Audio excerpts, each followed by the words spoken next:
And the second emphasis is to part with your own well-earned money, rightly earned money, because there is no exploitation. So the money you earn is yours for the sake of others, of your own free will, without any compulsion.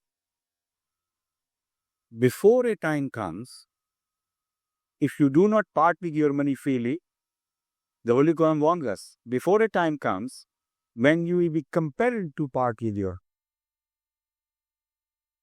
So the warning is given that before the choice is taken from you, look after the needs and requirements of the less fortunate ones of your society.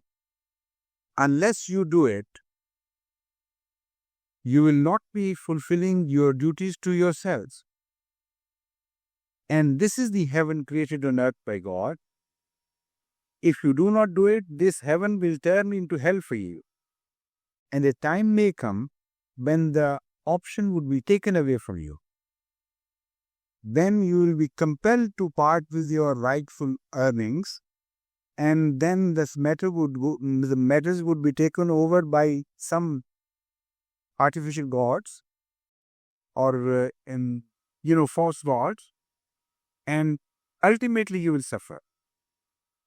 This is the gist of the message we have received from the Holy Quran, which is spread over so many verses of the Holy Quran, which at present I do not mean to quote in detail, but later on when I discuss this subject somewhere else, I'll specify those verses in which this message has been delivered.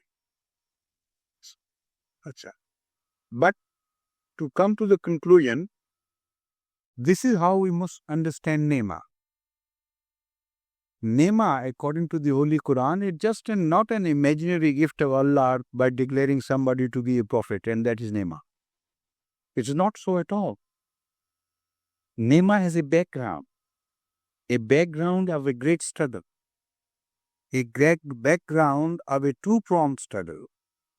Number one, of establishing the rightful worshipper, the rightful object of worship, and introducing that object of worship to the rest of mankind, and to launch a wide-scale struggle to establish to introduce that object worthy of worship to the mankind, and to convince them that they should worship him and none others.